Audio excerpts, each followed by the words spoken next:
No, no, no, no. I think it's going to be day to day. So I think he took an elbow in the hip. Are you planning in your own mind to not have him tomorrow in the second preseason game? Probably. Okay. Yeah.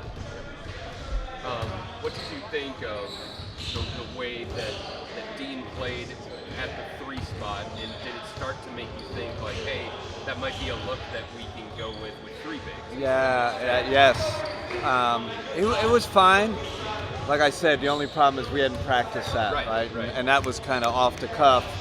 Max goes out, do we put in Sam? Or Sam would have been the more logical, maybe, probably. But then we said, hey, that's part of the experimenting part. Let's go with Dean. It looked good. It's just something we got to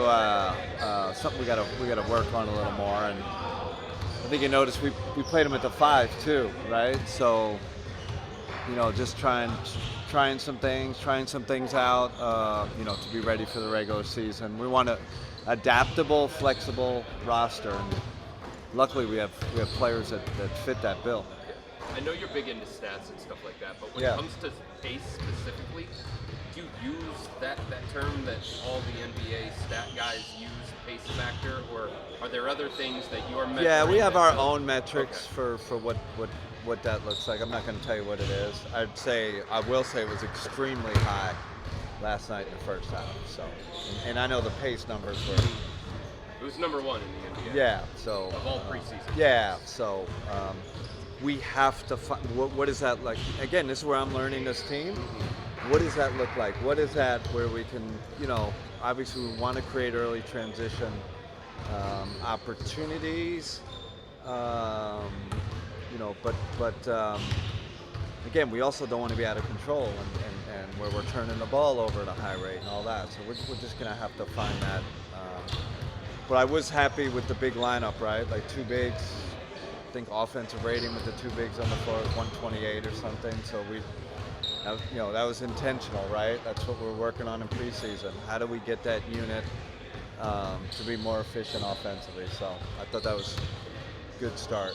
But you're not measuring whether you're playing at the pace that you want based on that particular number that's used by the NBA pace factor? It's one of the numbers we look at. It's one of them? One of them, yeah. Did it ever feel like you guys were playing too fast at points last night? Yeah, but it's exhibition season.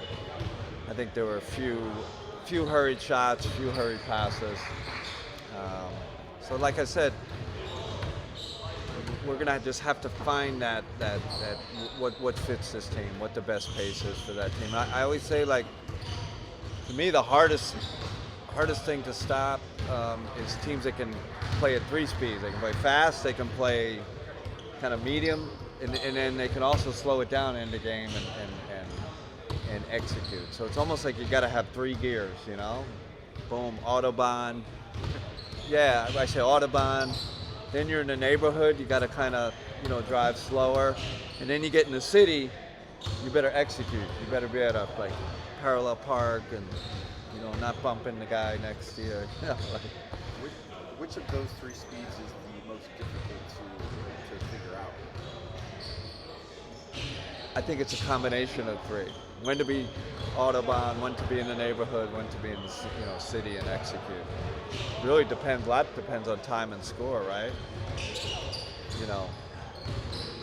Situation.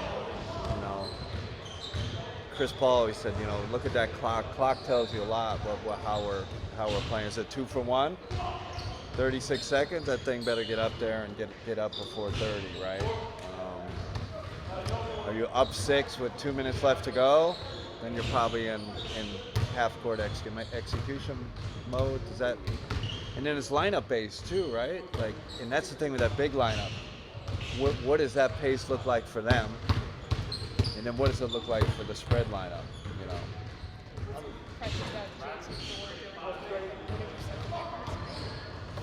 Oh man, 7 rebounds. So nose for the ball. You don't teach that. I think he's got a nose for the ball off the boards, and then he's got a nose for cutting, which I don't know if you guys noticed last night. There was, we want to be a good cutting team. We want to be a good offensive rebounding team. So he fits those two things. And I keep saying he's that guy you put in that. He's going to find a way. You know, I'm not sure exactly what that looks like, but he's going to find a way. So we're really high on him. You talked about like the relationships and how important it is for you to have the touch points with all of the guys, including with you. Yeah. Who's that friend? What have you been doing in terms of that relationship building with him? What have you learned, about him? I'm imagining as a coach you try to learn about him. It's so easy with him because he's the first in the facility. So I often see him in the breakfast room. We have our little, touch point, and he's one of those guys, right? There's guys that say they want to be great and all that. He's one of those guys who's like desperate to be great. Like there's like a desperation, and I think with him, it's probably going to be like, hey man, you got to pull back a little. You're almost overworking. So we're trying to find that balance with him right now. In terms of the big lineup, Yeah. we talked so much about offense, but on the defensive end in the first half, it's the first time you've really gotten to coach Jarrett and Evan playing together on that end. Just what was that like to see, and is it what you expected? Really fun. Yeah, I'm enjoying that, right?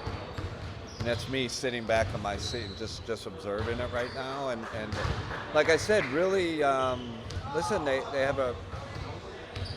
I don't think you're going to see a ton of change there. Like what it's not why change what's working. So I think we're adding a little nuance, maybe a one or two coverage tweaks that I think could help.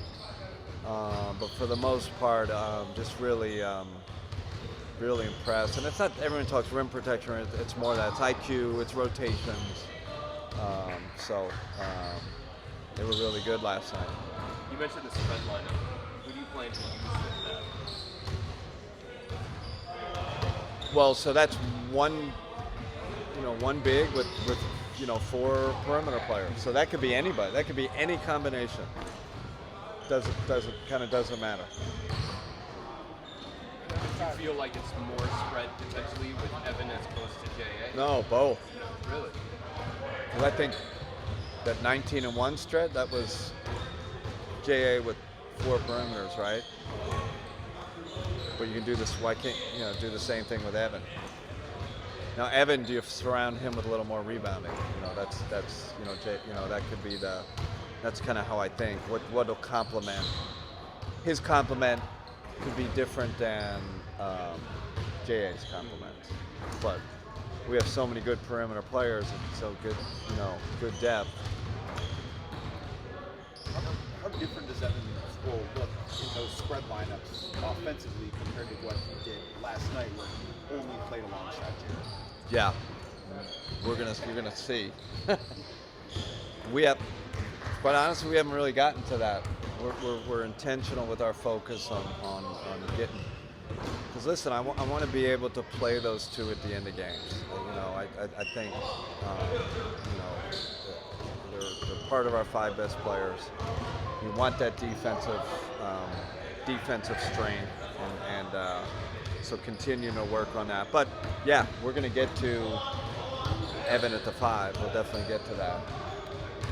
Side off the ball, how do you think you guys did overall without the ball in their hands? I give us a B+. Really good. Really good. We have cutting principles. We have movement principles. I don't know how, if it looked different from last year or felt different, but I was a little worried going in. Man, we haven't worked on it enough, but really, really good.